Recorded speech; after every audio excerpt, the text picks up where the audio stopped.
All right. Good afternoon, everyone. Thank you for joining me. My name's Todd Rains, and it's Friday afternoon at 2:30. So at least in Central U.S. time. So I'm in my shop, coming to you again. It's been a while. 2 weeks ago, Friday, we did a sharing session, and so missed my live stream that week. But we're back, and so I've had this one scheduled for about 3 weeks. So sorry to the folks who thought it was last week or the week before. Anyway, we're here.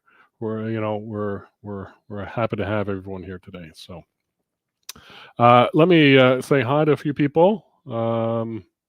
We've got Cindy. Thank you for joining. Shelley says hi back. Michael McEwen, thank you. Happy Friday, everyone. Of course, yes, absolutely. David Perez, thank you for joining. Appreciate it. Let's see. That was me. There's a couple more here. Jack from down south. Oops, no, not that one. There we go. Hello, and David Narducci a little closer. So good to have you here. Thank you very much, folks, for joining. Brenda, good to have you here. Always good to have new people join. I don't recognize the name, Brenda, so thank you for joining. Paul Howard from the UK.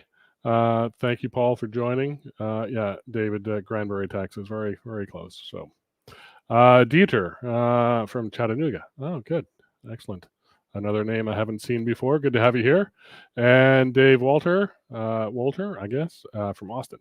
So good Texas showing. I'm in Allen, Texas, just north of Dallas. So good to be here in the Central Time Zone and welcome everybody from over across the pond in the UK, where Paul's from, and all the way wherever else you're from. So I do this every two weeks, typically on Friday afternoons at 2:30. So welcome, and look forward to another one. I think then 29th, 14 days plus 15, 29th. So we'll have a late December live stream. And so today we are talking about spindle gouges, and we'll get to that in a second. So as some of you know, I do try and pick a topic and have what I'm going to do in my head, but it doesn't always translate to what what goes on. So I depend on you guys to ask questions and put in comments and let me know what you think, what you use, any ideas you want to share. Please do so. We look forward to that. So another friend of ours, Lee, good to have you here. Yeah, good to see you again. I haven't seen you in a while. Jim and Lowell from down south. Good to see you again, Lowell. Michael Warren and Holm. Good to have you here. Ken and Turner Babu. Okay, I think that's a handle, maybe not a name. So anyway, let me know otherwise if it is a name. I apologize, but I think that I don't know if that's French or some other sort of dialect. Anyway, I'm going to go through a few items first. So first of all of you may know or may not know, but oops, I keep putting the wrong. Why isn't that working? There we go. I own and run, along with my wife Shelley, the Woodturning Tool Store. We're an online retailer of woodturning tools. So if you have any questions on that, visit the website, send me an email. I do have a phone number up there. You can call me as well. I've turned the volume down right now, so I'm not answering the phone for the next hour. But I do appreciate talking to customers, talking to people about woodturning, so feel free. We are in Allen, Texas, as I said, so we're kind of central. So we ship all over the country, all over the world, actually. So I just learned that DHL is on strike, so that may pose a problem for a few people I reach out to across the Pacific Ocean. Sorry, I had to get my oceans right. Okay, so next up. That's what we're doing today. I had that in there twice. Cindy, our friend Cindy, does live streams and sharing sessions. I'm starting to join her sharing sessions as well. We did one 2 weeks ago, so check out her.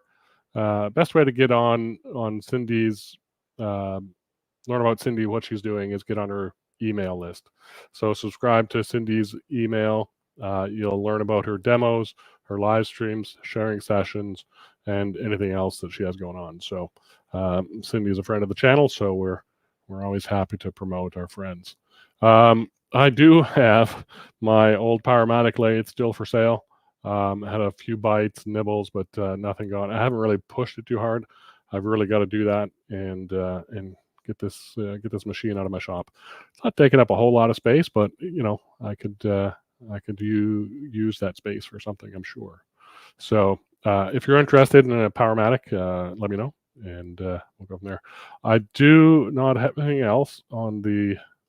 Let me just put this splash screen back up, and I do have a couple of things here. Let's see. So live with Lyle. Lyle is doing a demo in January 6th, 2024. We're turning a pet urn. He's got Carl Jacobson coming on as a guest. So take a look at that. Go to Lyle's site, lylejamison.com. Sign up for that demo there. Cindy has a live online wood turning instruction. Her next demo is on Saturday the 13th. Cindy, pop that in the chat if you've got the title figured out or anything. I don't know what it is personally, but I think it's slated for the 13th. And if that's the wrong date, let me know, Cindy, and we'll take that down and fix it. As I said, our next sharing session, Cindy, are going to hold is February 2nd, 1 p.m. That's in our calendars. That's when we plan to do it. If things should change, we will let you know. So certainly you can do that with this QR code for my newsletter sign up. Go to Cindy's website, sign up for her newsletter, and you'll learn about what we're doing and when we're doing it and that kind of stuff. So speaking of that, so tools I'm using, a lot of other cool stuff. The newsletter sign up is on the website as well. So woodturningtoolstore.com for that. So let me get rid of that. All right. I don't know. Let me check the chat. I don't think there's anything else going on that I know of offhand. Steve Worcester just finished his pizza cutter handle contest. 3 winners in that, some good prizes. Let's see. Oh, Jim, good to have you here. What's the difference between a detail and a spindle gouge? Good question, and we'll get to that. Absolutely. In fact, let's move on to that pretty quick now.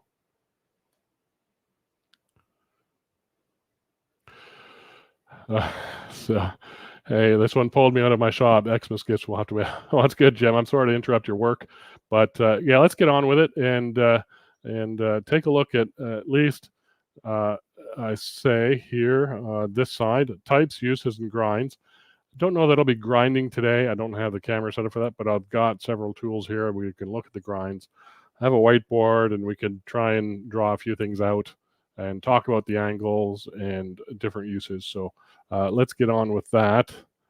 So first thing here is, let me get that up. So I've got a table full of grinds, and I got to say right now, these 4 little squares that you see up there is actually a remnant of some sort of camera setting on this overhead camera that I'm just not quite sure. There's the squares right there. It's my autofocus and autofocus reticle. So the one-shot autofocus is working. Look, I've got data showing up now. So I've reset this camera a couple times, and I don't know why this is showing up. So it's kind of irritating, to say the least. So please ignore those for now until I get that sorted. So so what do I have? So first, let's look at spindle gouges. I'm going to move these other ones just sort of out of the way a little bit. We'll look at these 3. I've got them right under the view here. So there's all kinds of different spindle gouges, and these 3 we're looking at here are spindle roughing gouges. We call them spindle roughing gouges because they're typically used for roughing out a spindle from square to round. So from a square block of wood, like this to a round piece of wood like this. So that's kind of what we're going to try and do, or talk about why we use these ones for that. They come in different sizes. These are a couple of big ones. The middle one, I'll put them kind of in short order for size. So we've got about a 7/8 one, a 1-inch one, and a 1 1/4 inch. So they're usually typically fairly large like that to simply have enough cutting power to get from square to round. The other thing is it gives you a long beveled edge, and we'll flip these over in a second, look at them. But there's different. The primarily use for this tool is roughing spindle-oriented wood on the lathe. So when I talk about spindle orientation, oops, wrong way, sorry about that. We're going to talk about between our, a little bit more, there we go, between our points this way with the grain running end to end to the lathe. So if we look at this piece of wood, I'll zoom back in. Oops, all the way out. I've got to reverse that spin on that motor, or that control. We got the grain running this way, parallel with the axis of the lathe. This is what we call spindle-oriented wood. So if the wood was faced this way, that'd be face or side grain orientation wood. And so there is a difference of how you cut wood that way. If you're a woodworker, you'll kind of understand. If you're new to any kind of woodworking, and wood turning is what you jumped into, grain orientation matters, and how you cut it matters for a smoother cut. So the going from square to round on a spindle orientated piece of wood, we get to a round piece of wood, typically with this kind of tool. We can also do it with other tools. Doesn't have to be this tool, but this is why you buy this tool. With that said, the three I have here, I use this one most often. It's nice and heavy duty. If we move them up a little bit, we can see the difference in how they are milled or manufactured. This one and this one are milled out of solid stock. This one is stamped out of steel. So milled versus stamped or machined. So this looks like it started with a flat piece of steel and was stamped to this shape. It's got a fairly skinny tang down in there. It skinnies down into a tang that's probably about that long. Sorry, it's off camera. And it's wedged in there, probably with a bit of epoxy or glue and a ferrule on the end of the handle. So these typically come handled. This is a crown tool, these kind of tools. And because this is a weak point in the tool, is why this is only recommended. These tools are only recommended for going on spindle-oriented work. So you'll hear that rule a lot. Don't use a spindle roughing gouge on a bowl blank, and a bowl blank is typically where the cross grain is spinning this way. The wood is spinning this way. Why? Well, because now we've got, as this spins around and we're contacting the wood here, we're pulling up all these fibers up at once, and we can get a great big catch and destroy our bowl. If I had a maybe I've got a nice bowl blank here or something similar.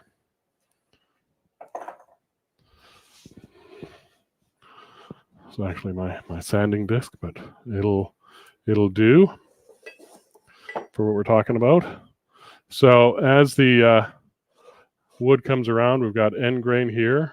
If we look at the this face, the wood is going across, the grain going across this way. So we got end grain here, and end grain here, and then long grain here. So as we come around the long grain, we're cutting long strands of wood, and that could cause a catch. And this is a weak point on this tool, can bend or break the tool. The other reason is this is a lot of cutting edge to contact the wood at once for a bowl blank. Usually when you're cutting with a bowl gouge, you're cutting with, this is a spindle gouge, but I'll use it for an example. You're cutting with a very small portion of that rounded nose. You're cutting maybe with an 1/8 of an inch of the cutting edge. if you engage this tool in the wood, you have a chance to catching a lot more of the cutting edge than 1/8 of an inch. And so that's a very aggressive cut, and that is another danger of this kind of tool. The other one is typically roughing gouges. So this is the third reason, right? One, we've got a weak tang, and we're cutting face grain, which is wrong for this kind of tool. We've got large cutting edge that can engage. The other one, we've got these 2 points that kind of stick out because of the grind on this tool. So as you're cutting along, this may catch one of those tools and catch one of those corners, and that may catch and roll over. So the way this is ground is meant for roughing spindles in this orientation of grain, not bowl blanks, because of one, the weak tang here, too large of a cutting edge, and the sticky points or the wings of the tool are not out of the way. So what we've done with this one is the same thing. We've got the same thing. It's a much stouter tool. It's never going to break. The wood will probably break before that, or your arm or hand. So again, even though it's a very stout tool, that doesn't look like it's going to break like this one, still don't use it on a bowl blank for those 3 reasons. This one, I have modified my tool a little bit to make it a bit more usable, still on spindle, but in different orientations, or not different orientations, but different cuts. And so what I've done with the end is put a pointed grind on it instead of straight across. So if I take my ruler and I look at the front end of this tool, it is straight across the whole bevel, from wing to wing tip, all the way to the bottom of the gouge. We'll talk about the angle of the ground here in a minute. This one is the same. That is straight across from bottom of the gullet up to the wings, straight across in that sort of fashion. So this one, however, is sloped back quite a bit. So if you can see that, there you can see that the wings are pulled back quite a bit. And I actually use this for the outside of end grain or spindle orientated vessels coming down. So if we had this on the lathe and I wanted to get a nice shear cut down that outside, I may use this kind of tool here. We'll talk about that here in a second. Yeah, we'll talk about uses in a second. I'm going to talk about different kind of tools first, and then we'll go from there. So we'll stop for a second. Cindy's got something she posted, so why didn't that show? There we go. So IRD on January 13th. Subject is a tall, hollow vessel. Time is 1 p.m. Eastern. Sign-up is not ready yet, but we'll be there at cindyderosa.com. So, okay, good. A tall, hollow vessel. Good to know. Thank you, Cindy. And whenever you get that graphic and intro, send it over, and I'll add it to my announcements. Okay. So we've got other gouges. We've got spindle roughing gouges. We've got regular spindle gouges, and we've got different styles. To Jim's point, what is the difference between a detailed gouge and a spindle gouge? So let me get a couple more over here. So and to be honest, it's a little bit, it varies a little bit with each manufacturer, but typically a detail spindle gouge will have a much shallower flute than a regular spindle gouge. So if we take a look at this one, which is a detail spindle gouge, a Thompson gouge. Let me zoom in a little bit. That's going to be this way. And let me just, all right, I got to move you guys right out of the way for a minute. Rest my hands and operate my mouse. And all right, so if we take a look at the width of the material, here's the round, there's that stuff again. That goes away. I'll have to figure that out. Here's the round bar stock, and this is a side profile.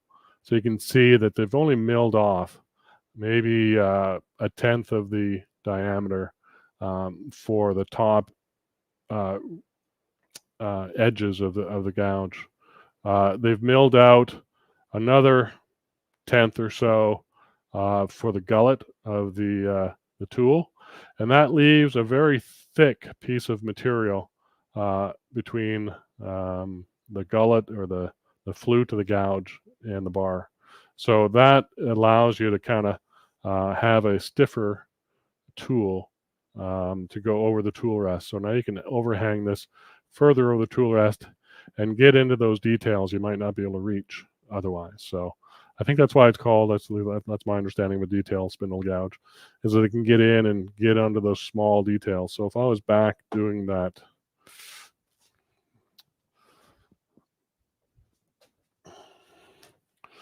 this guy here, then as I reach over the tool rest from there at the bottom of the screen, I can reach down this way with a fairly stout tool because it's fairly thick in cross section. If I look at another gouge like this one, that is this is a Carter and Son tool. Here's the thickness of the bar stock, but they've taken about 20-30% of the material off of the top of the wings, and another 10% out of the flute, the gouge. So now the thickness of the from the flute to the bottom of the tool is probably less than half of the diameter of the tool. So there's not as quite stiffness, even though these are the same. Where'd that one go? Even though these are the same diameter tools, they're both 3/8 gouges. The black one, the Thompson one, detail gouge, has a much thicker cross section from the bottom of the flute to the bottom of the gouge. So you have a lot of stiffer material in this one than this one. This is a regular spindle gouge, or it's one of these. It's actually a double-ended gouge. It's the Carter and Son Mike Mahoney double-ended thingamajig spindle gouge and a bowl gouge on this end. So, but this spindle gouge is nice. I like it. It grinds well, holds a nice edge, and I've sharpened it to this kind of nice, point. But if I'm far over the edge of the tool rest, where I might be here, then it starts to vibrate once it gets down there. So a detail gouge will have detail spindle gouge will get you further over the rest. Then there is the extreme case in this gouge, which is not made anymore. This was this is a 1/2-inch gouge. So there's the diameter difference between a 3/8 gouge and a 1/2-inch gouge. This one is called the low profile spindle gouge. And so in this, they've milled from here all the way down to this skinny profile here. So what that's done is created a very skinny gouge here, but a very shallow flute in the bottom. This has almost got a profile of a spindle roughing gouge in a way. It's hard to see with that out of focus, but this sort of semicircular sort of look to it is kind of reminiscent here. What I've done though is sharpen it to a nice rounded point. It gives me a nice bevel all the way around the edge, and I really like this tool for getting into nice rounded details like coves and stuff. So I do the cove on the bottom of my plates, which I have a partial one up here. I don't actually. Oh, I had one somewhere, but it's okay. The idea though is it fits right into places where I need it to.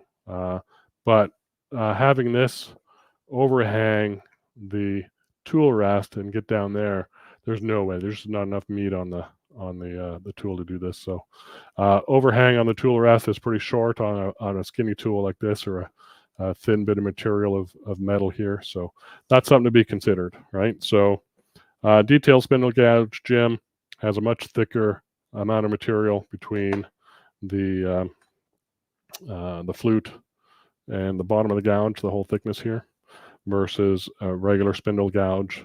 And then even thinner yet is a thin, low profile spindle gouge. So the other gouges, that's pretty much it for gouges. The other thing to think about is size. So here's a 1/2 inch, so 3/8, 1/2 inch, 5/8. And this one is a fairly thick. This is a P&N tool. They don't make these anymore. I don't think P&N is made anymore. But it's a very thick and robust detail spindle gouge. So even more so than this Thompson, right? So 1/2 inch versus 3/8 is what we're looking at here. So, and the grind on them, depending on what you want to use, I needed a nice pointy grind for something, I don't know what. Same with this one.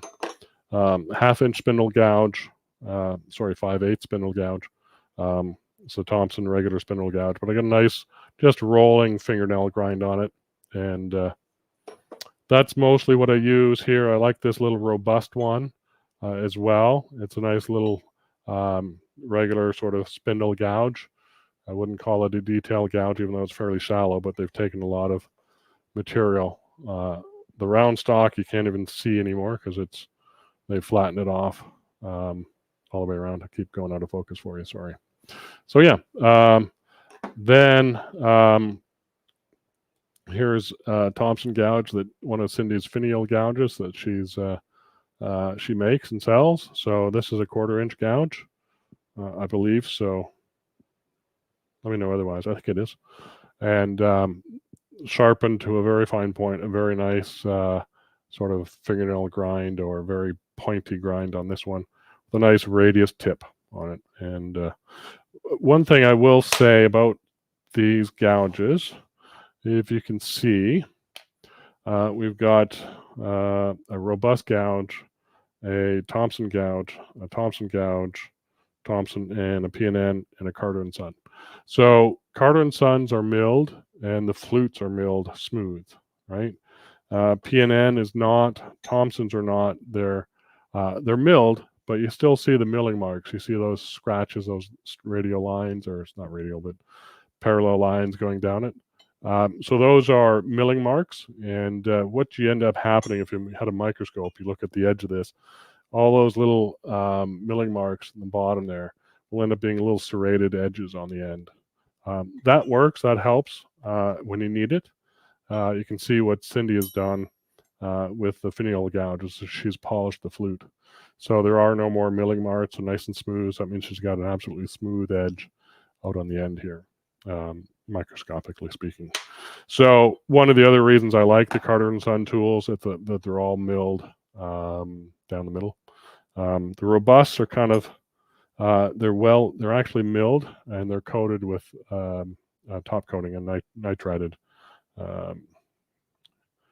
top coat. So that adds to some of the durability of it, but they're nicely machined. They have no milling marks down the center. So I do like that. I don't mind the Thompson not being, because I'm usually not that worried. But if it is something you're concerned about, you can absolutely, file those out. Take a little half-round diamond hone or conical hone, and just hone the milling marks out if you need to, and make that nice and smooth on the edge, and then sharpen up your front nose, you bevel, and you're good to go. So let's 3/8. Okay, it's 3/8 diameter. My bad. It looks smaller than this 3/8. I'm not sure I'm believing you, Cindy.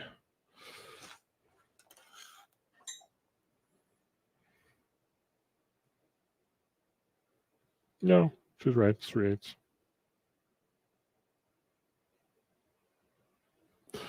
Yep. It's been a while since I've measured things. So, I got to put the little hose on that. Different grinds and stuff. Thank you. Let's see. Jim, will you talk about the need for a secondary bevel? Yeah, we could do that for sure. Yeah, Doug calls it 3/8. I'm sure it is. Oops, hang on. I'm losing my, there we go. She says, I milled down the top and polished the flute. Oh, do you? Oh, you do, yeah. I didn't notice that part.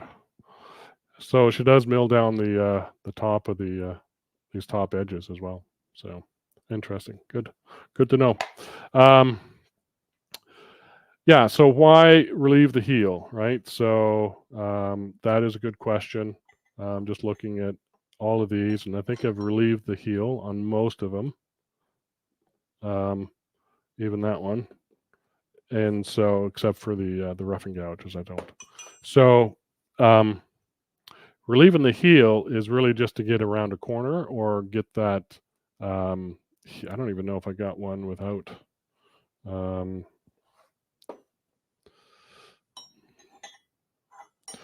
This one's only got one bevel on it, but if we look at this, I got to keep it up there. So I've got one, the bevel up here, and I've got one relief grind on the back here. But you can see right at the end here, move these guys out of the way, right at the end here, it's a little pointy. It's a little bit like it's going to dent the wood. If I dig that in, it's going to make a mark, right? So when you're going around the corner, and not that I would cut this way, but just for illustration purposes. So I'm cutting there and I'm turning the corner. That sharp point is now hitting my wood if there. So that's really the reason for relieving the heel, is to make it a smoother transition around that corner. So if we look at this one, it's relieved kind of in a nice round pattern, and that is going to allow it to kind of float or not dig into the wood as it turns that corner as you're cutting the wood. So and then even on this one, I've kind of relieved it quite a bit. That bevel would normally come down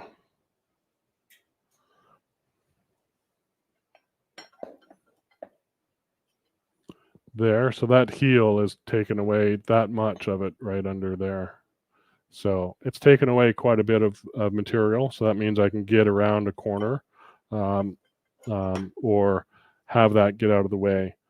It allows me to, as I think Cindy would probably has answered this many times in her demos, leaving a smaller bevel up top here instead of the whole thing being a bevel allows you a easier control on a micro bevel, or at least I don't know what the words are. Let me think about how to word that, but we'll talk about grind angles for a minute. So a couple of tools to just to verify. However you set up your grinding, if you want if you use a Wolverine, one-way Wolverine jig system, I've used that for years. I've switched over to the woodcut jig, this one here, which has locking tabs in it for different setting numbers. So it's a little bit easier to repeat in my experience. You can adjust this, move it to a notch. It's going to lock into place with that little rosette back there. And so I use this, and I've got their jig system, the decks under the grinder over there. So if you use a Wolverine, if you use the one-way or the woodcut jig system, you can do that and grind your tools that way. I've got several of these set up to grind that way, and I had some of the marks. So this one, for example, you can see I've written on there 685. So to me, that means I'm always setting my protrusion out 2 inches. But this one, I set this jig on number 6. And I gotta think upside down. And then that goes in the 2-inch protrusion, whatever that length is, that 2-inch protrusion, say that is. And then the 85 is how far back on my scales that I have over on that grinder, how far back this pivot point goes. So it's 85 on the scale over there. So, and that gives me this grind angle, and it's repeatable and stuff like that. And that grind angle is, I measured most all of these prior to the stream, and they're between 35 and 40 degrees, maybe 44 on some of them. So most of my spindle gouges are in that range. I have a little tri gauge here, one of these woodcut things. They have a 35 degree bevel measure here, 22 for skews, and 55 for bowl gouges. I just happen to use a 55 degree bowl gouge. So this is kind of handy for me. So if I look at, let's measure, pick one up. So I'm on the 35 scale, and that is, I'm gonna get some background here. That is not quite, and I'm gonna zoom in a little bit.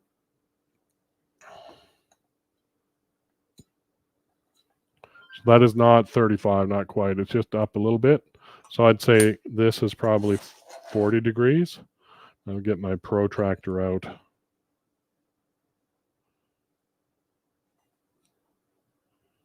I have to kind of do this a little bit off site. So it's about 40 degrees. So there's a marker right there, and it's right at 40 degrees. So 40 degrees on that one.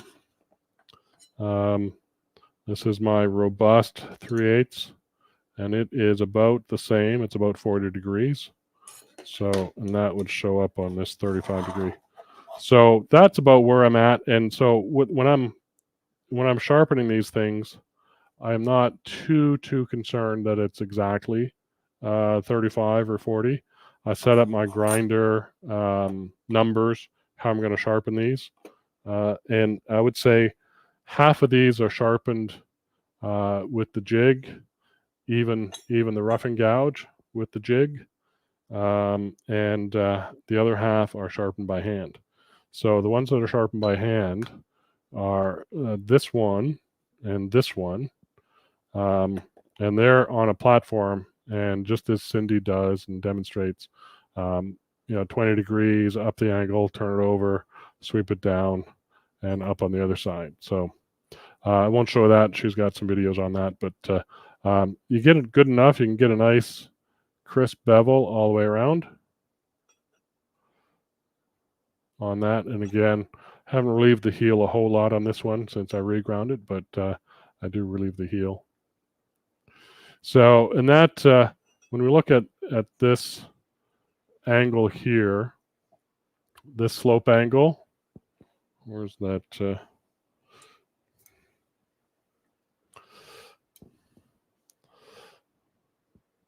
That angle there turns out to be about 20 degrees or thereabouts. So that's pretty shallow, if you will. Most spindle gouges sharpened to a fingernail point will get a fairly shallow sort of slope angle or wing angle, maybe a bit steeper at about 25, 30 degrees. These detail gouges, because there's very little difference between the flute and the wing height, will have a very shallow, very shallow wing angle, 5 degrees maybe. So not a whole lot. So the shape of the flute and the depth of the flute against the wings is going to change that angle typically of how that changes. So also depending on how you grind it. So if you grind it straight across, then you've got a very obtuse, or almost up and down. Not quite 90 degrees on that one, but pretty close. Oops. So there it is there. So that is definitely a change. There's a better view of it. It's less than 90, maybe 80 degrees. If I look at spindle gouge I haven't used for years, that I pretty much a factory grind, it's probably close to there as well, maybe less than 90, 80 degrees. And that's really just a function of grinding. So typically you can grind these on a platform, just rotate them around on a platform against your grinder. And these are 35 degrees thereabouts, maybe 40 degrees. Shouldn't be so quick to, yeah, they're 40 degrees. So that one's 40 degree angle right there. This one is probably close to the same, maybe a little more accurate to 40, a little 39. But this one I actually sharpen in this holder. I don't think the one-way holder will hold this size of gouge. I could be wrong, but this fits in. And one of the reasons why, and I did a live stream on this last year sometime, one of the reasons why I started putting this in the jig and grinding it, and this has to go down to, there it is, 2-inch, 2-inch exposure, number 1 hole, and 108 millimeters. So this will go way down to here. And you can see that this arm is almost in line with this. So this almost gets to a platform type of situation. But the reason I did it this way is because the grind back here is more consistent. This width here is very close to this width in the center, as is that width there. If I, as I found with grinding this on a platform, then this pattern came more like that.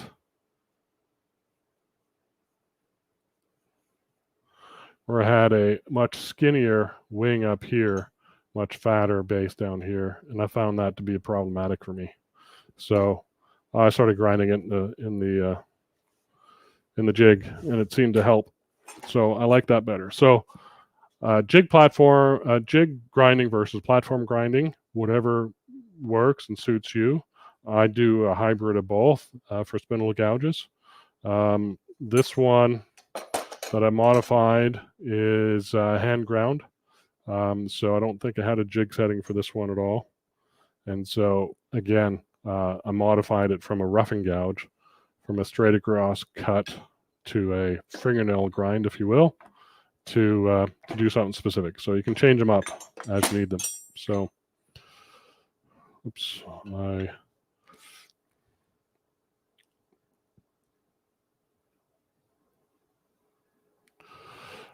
so Jack asked, can I view it later? Yes, these are all recorded up on YouTube. I'll have them on my website. So if you want to watch them, in fact, the whole archive for the last 2 years is up there. There's probably 50 live streams that I have archived. Inexperienced Woodturner wonders Kodiak Max system. None at all. Couldn't answer a question on that. Sorry, David. Todd, could you demo measuring the angles of a tool with a bevel angle gauge? Sure. I'll do that again. And let me just check Rex's question. How do you grind use for a bowl gouge? I have issues cleaning out the curves on the inside. I have issues cleaning out the curves. Oh, of a bowl. Okay. So we can talk a little bit about bowl gouge maybe at the end.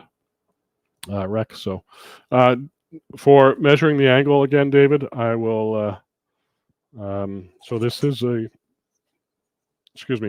protractor with a square head. It's got angle measurements. This one is, if I zoom in, all the way. You can see that, and it's right in the square there. You see that black mark on that? So that is measuring the angle. So right there is 0 degrees or 180.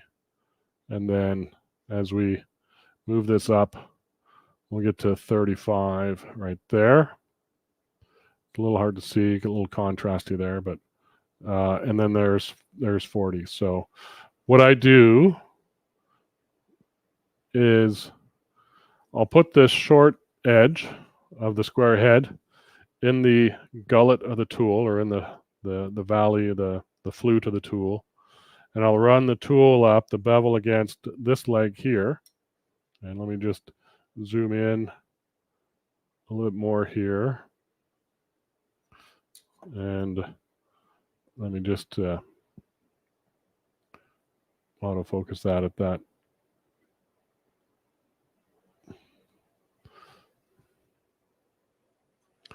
There we go. Okay, so put that into the flute right there. Have it make sure it's sort of level on the whole flute, not tipped up, not tipped down, but you want the whole thing on there. And then run it up against that leg, and then you're going to have to adjust the leg with your hand here to kind of figure out where it belongs, and take a close. I have to look closely. My eyes are not that great anymore, especially in this light out here. All right, right about there. So I am sitting at 42 degrees on that angle. So that's about where I'm at on that tool. This one is, I think, jig sharpened. I can't really remember, actually. Let's look at it. Yeah, it looks jig sharpened. So whatever setting I have there, I might adjust it to get down to 40 and then lock that in. And I'll typically write on my shaft here what the numbers are that I use. For the platform sharpening, this one and the other one here, I set the platform to 40 degrees, and then I sweep from 20 degrees from the perpendicular to the wheel, and then down to 180 degrees, back up to 120 degrees the other way. So it's sweeping and rocking. Just I have a video on showing. Do I have that? That's not up on YouTube. It's in one of my live streams. I wish I could link to it. I should find those links. But I'd show a. Oh, actually, I might have it here.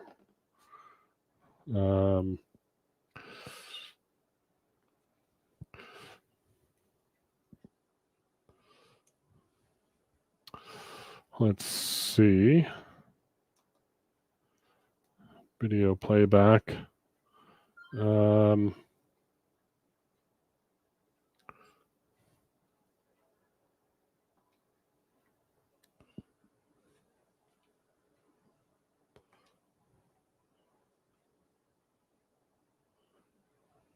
All right.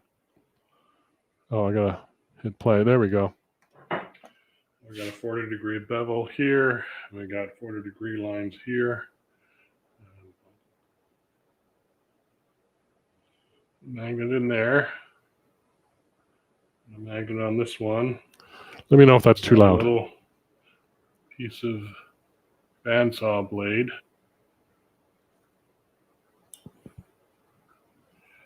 Stick that on the side wall. That gives you an indication of where the wall is. So this is just showing a 40-40 gouge, bowl gouge being ground. But I use the magnets with that little stick there on, thank you, David and Cindy, sounds great, to get that lower wing parallel with the platform. So if we put that on the platform, so those two lines on the platform are 40 degrees from the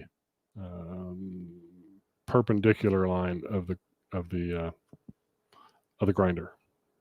I guess it's not the axis of rotation, but it's the perpendicular to the axis of rotation. So I also have now a 20-degree line to do these spindle gouges at 20 degrees instead of 40 degrees. So want that parallel to the platform. That'll give me my 40-degree starting place. Line it up with this line, keep that parallel. That'll give me my wing. Oops. So there.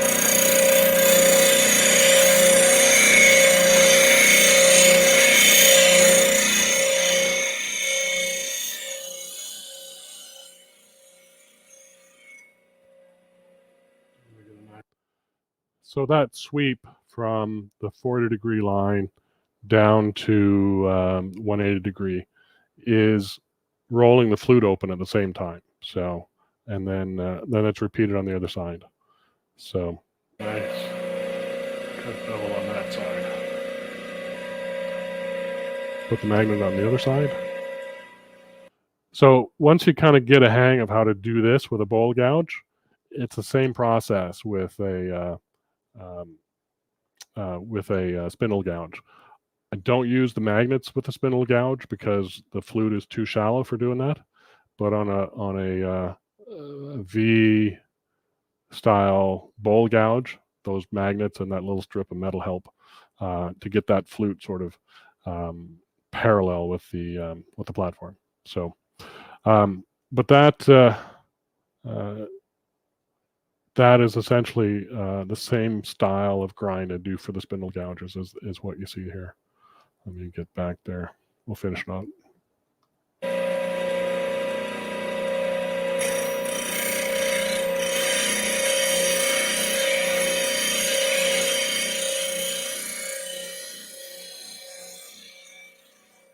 Just going to blend the nose.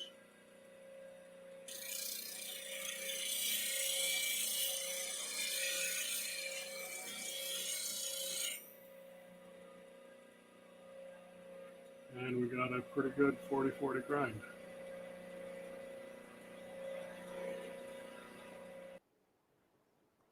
So that is basics of grinding the 40-40 gouge. Same sort of techniques with my spindle gouges at 20 degrees. The platform's still at 40 degrees, but the sweep angle is up at 20.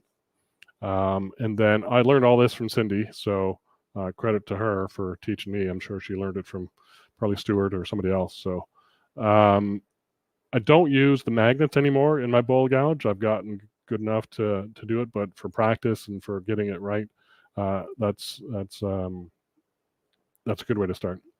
Yes, I do, Duncan. I do use a CBN wheel. That's pretty much all I have in my shop now. I do have a stone wheel that I'm setting up for some heavy duty shaping.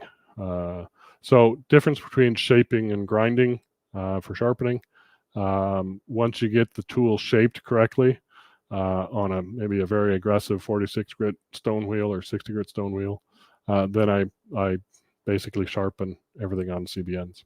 So good question. Let's see, Rex, what gouges would you recommend for beginners to use? We have a woodworking shop with a 12 lathe, but only 2 roughing turning gouges. Thank you. So yeah, good question.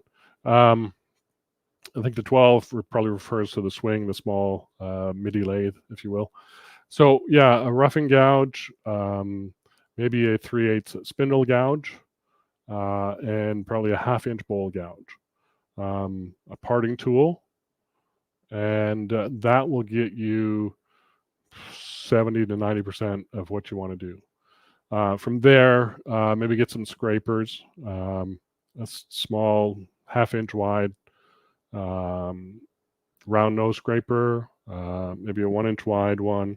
But from there, saying it's a small lathe, small projects would be perfect for that. So from a spindle perspective, turn some honey dippers, turn some hairpins, turn some magic wands, turn some candlesticks, some small ones,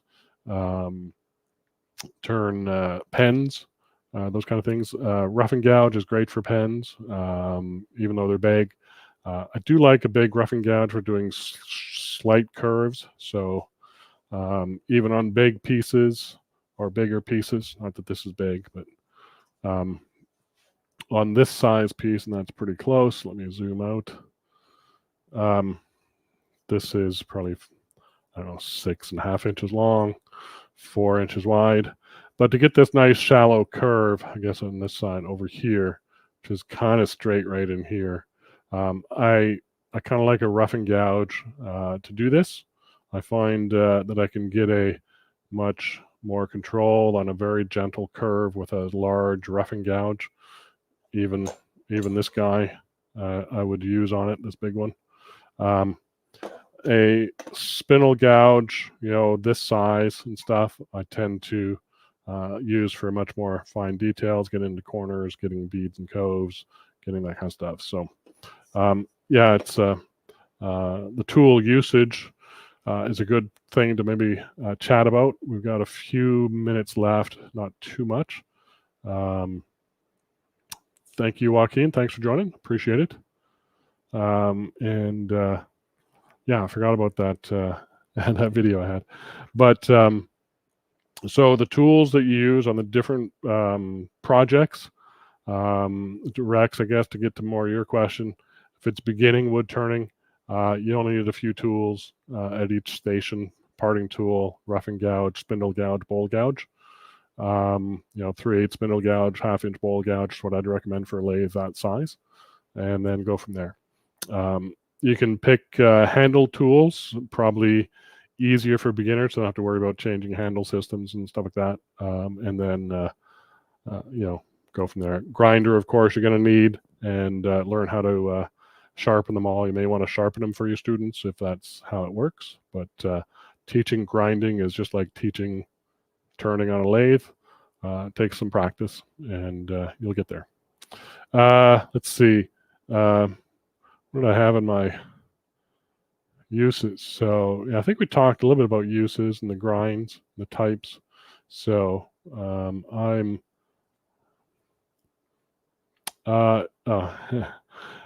didn't mention the skew as part of a basic kit. Why? To be honest, good question, Duncan. And yeah, it probably could be. That would probably be a good add for both to use as a skew and a negative rake scraper. So the reason why I didn't mention it is not a lot of beginners will be able to pick up the skew as easy as a bowl gouge or a spindle gouge. In my experience, I've done a lot of teaching at the clubs and stuff like that, and yeah, even I have taken me a long time, 16 years to figure out the skew. In the last 4 or 5 years, maybe 8 years, I've really used it a lot more. So certainly you can get one Rex askew, but it's probably not going to get used as much as the bowl gouge or spindle gouges. Rex says, "Thank you. We'll check your store on the 3/8 and 1/2 inch." Yeah, sounds good. Thank you, Rex.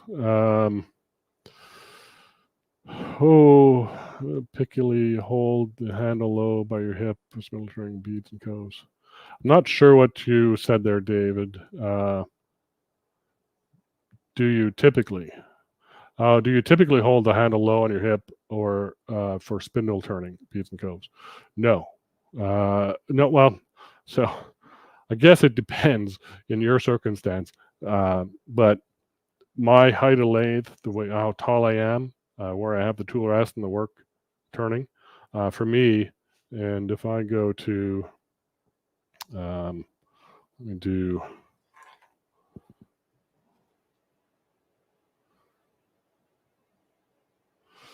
this one. So this is the side view of my shop, and I've got this table up on the lathe, but if I'm turning beads and coves, let me I'll put this in a handle.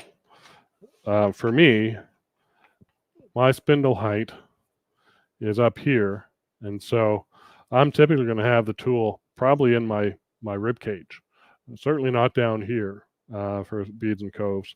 I may have the handle under my hand to turn beads and coves. That's going to give me some stability, but I'm typically up here where I'm working in and stuff like that. So with a bowl gouge, a longer, heavier tool where I'm taking a lot of wood, yeah, probably. But most of the time, I'm kind of up here. What I've done with my lathe, Powermatic over there didn't go this high, so my spindle height was quite a bit lower. It's probably at this table height, and so I would probably have it a bit more in my hip. So it all depends on the lathe height, how tall you are, and where you're at. So what I've done is my old lathe was at my elbow height for the spindle. Now I'm probably up here, good 3 inches above it. For me, it helps my back. I'm not bent over like this so much. Upright turning more. So I found that even the last 5 months using this lathe, much easier on my back. So good question. So I think what I'd ask you to do is where am I at there? What I'd ask you to do is send me any questions you have, any thoughts you have, either in email or in comments to those videos, and I'll try and answer them. But for now, I think we'll call it done. We're past the hour, so thank you very much for joining. I know there wasn't any turning involved. Perhaps we'll get to that maybe on the 29th. We'll put these into action and we'll turn something. I just I didn't have blanks prepared or an idea prepared on what to turn. So even though I had 3 weeks for this, I don't know. Who knows? So everybody have a good afternoon, great weekend. Take care, be safe, and be kind to everybody. And we'll see you next time. Thanks for joining.